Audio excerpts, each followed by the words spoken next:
Pada video kali ini, kita akan ngebahas tentang beberapa kesalahpahaman mengenai passage indexing. Tertarik? Yuk, mari simak video ini sampai selesai.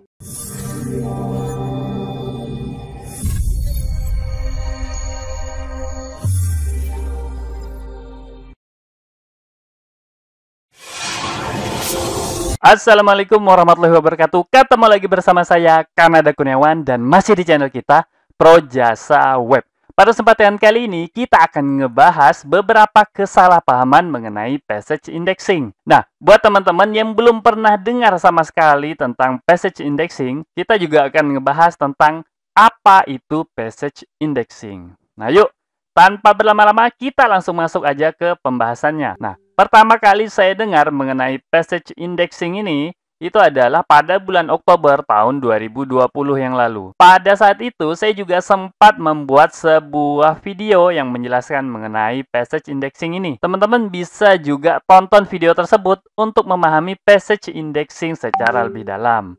Nah, pada kesempatan kali ini kita akan ngebahas beberapa kesalahpahaman khusus mengenai kesalahpahaman ya, mengenai passage indexing ini. Artikel ini saya dapatkan dari Search Engine Journal ya.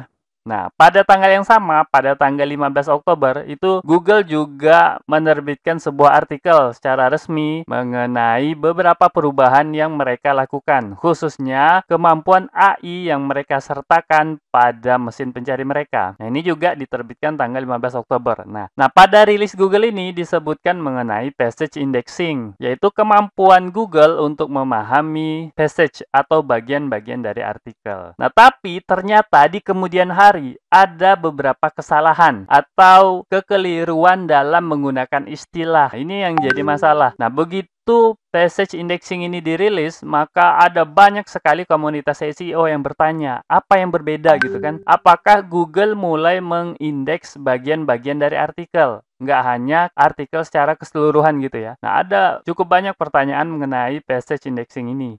Nah, oleh karena itu, diklarifikasi kemudian hari mengenai passage indexing. Nah, yang pertama itu adalah passage ranking, bukan passage indexing. Nah, jadi ternyata ini adalah bukan masalah indexingnya, tapi masalah ranking. Karena nggak ada hubungannya sama sekali sama indexing. Nah, hal ini diklarifikasi oleh Martin Splits ya. Ini dalam sebuah webinar. Nah, jadi ketika Martin Splits itu ditanya mengenai passage indexing, dia menyebutkan bahwa seperti ini ya. Saya nggak terlalu senang katanya. Saya nggak terlalu tertarik mengenai framing yang udah dibuat oleh Google sebelumnya, yaitu mengenai passage indexing. Ini sebenarnya adalah masalah ranking. Nah, jadi Martin Splits itu mengusulkan kita untuk menggunakan istilah passage ranking. Nah, buat teman-teman yang penasaran secara lebih jauh mengenai webinar ini, teman-teman bisa akses pada halaman berikut ya. Search Engine Journal, Google Passage Ranking, Martin Splits. Kalau memang mau tonton videonya langsung, bisa akses halaman YouTube berikut ini. Oke. Nah, itu kesalahan atau kesalahpahaman yang pertama. Jadi bukan passage indexing, tapi passage ranking. Kemudian kita masuk kepada artinya. Nah, setelah kita menggunakan istilah yang benar, yaitu passage ranking, kemudian apa itu passage ranking?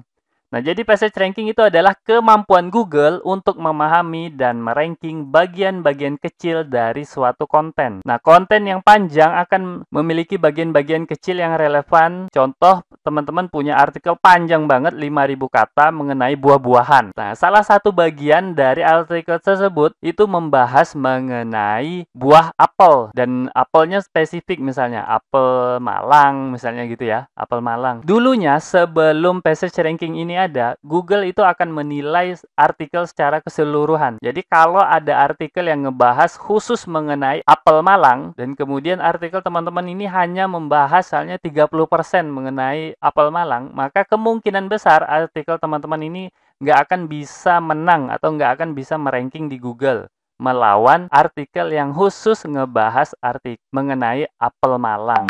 Tapi setelah passage ranking ini dibuat oleh Google, maka yang terjadi itu adalah Google mampu membandingkan bagian kecil dari artikel teman-teman yang 30% yang ngebahas tentang apel Malang ini bisa dibandingkan dengan sebuah artikel yang khusus ngebahas artikel Malang. Nah, kalau konten dari teman-teman ini lebih berkualitas, lebih relevan, maka kemungkinan besar walaupun Walaupun artikel teman-teman ini membahas secara garis besar tentang buah-buahan, tapi bagian kecilnya passage rankingnya yang ngebahas tentang apel Malang ini dapat meranking lebih tinggi ketimbang konten yang lain. Nah, jadi ini adalah kesempatan besar buat teman-teman yang suka buat artikel yang panjang lebar gitu ya, yang penjelasannya panjang lebar.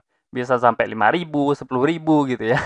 Nah, itulah passage ranking. Oke, kita masuk ke pembahasan selanjutnya. Buat teman-teman yang mengikuti penjelasan dari Google, itu pasti pernah melihat gambar berikut ini. Nah, ini adalah gambar yang diberikan pertama kali oleh Google mengenai passage ranking. Sebelum passage ranking itu tampilan yang sebelah kiri ya. Nah, itu seperti ini. Kemudian setelah passage ranking itu tampilannya malah mirip dengan featured snip ya. Nah, seperti itu. Ini langsung berasal dari rilis Google yang tadi kita bicarakan ya. Nah, jadi resmi screenshotnya. Nah, dulu pada bulan Oktober itu saya membuat video dan menjelaskan mengenai perbedaan passage ranking dan feature snip.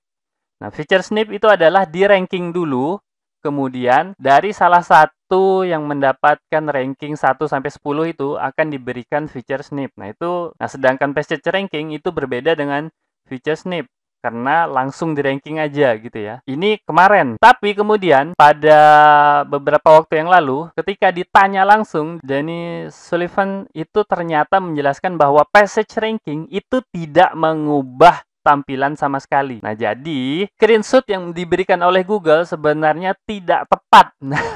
Tidak terlalu menggambarkan apa itu passage ranking. Nah, itulah. Nah, jadi ada dua hal ya. Pertama, passage ranking bukan passage indexing. Nah, kemudian passage ranking ini tidak mengubah tampilan dari hasil pencarian Google. Jadi nggak ada hubungannya sama tampilan. Nggak perlu kita membedakannya dengan feature snip. Nah, karena ini murni adalah masalah ranking, maka yang harus kita lakukan itu hanyalah meningkatkan kualitas dari konten kita. Nah, bahkan dari Google menyebutkan kita nggak perlu melakukan apapun.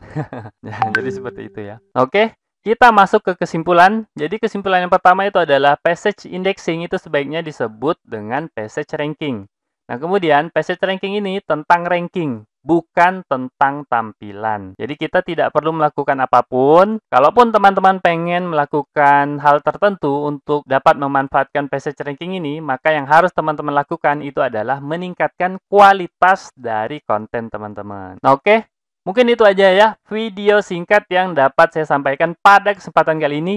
Semoga aja video kali ini dapat bermanfaat buat teman-teman. Dan saya akhiri. Assalamualaikum warahmatullahi wabarakatuh. Oke, seperti biasa, jika ada yang salah dari apa yang saya sampaikan, tolong teman-teman ingatin ya. Jangan sampai nggak diingatin, supaya saya dapat melakukan perbaikan pada channel ini dan pada diri saya sendiri. Dan jika ada pendapat yang berbeda, teman-teman bisa masukin ke kolom komentar, supaya kita bisa berdiskusi. Jika ada masukan, teman-teman jangan sungkan untuk menyampaikannya, karena saya sangat terbuka dengan segala macam masukan. Dan jika teman-teman memiliki usulan pembahasan, cantumkan juga di kolom komentar, supaya semua usulan teman-teman dapat saya wujudkan dalam bentuk video. Buat yang belum tahu, video ini adalah bagian dari program Akademi Projasa Web, tempat di mana teman-teman bisa belajar digital marketing secara gratis. Caranya mudah, cukup kunjungi projasaweb.com/academy. Ada ratusan artikel dan video yang dapat teman-teman pelajari.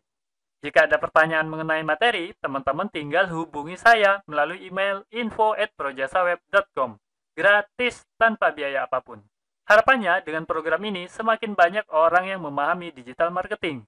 Saya percaya jika semakin banyak orang yang paham digital marketing, maka ekonomi kita juga akan semakin baik. Yuk dukung program ini dengan cara subscribe dan share video ini, serta mengunjungi Projasa Web Academy.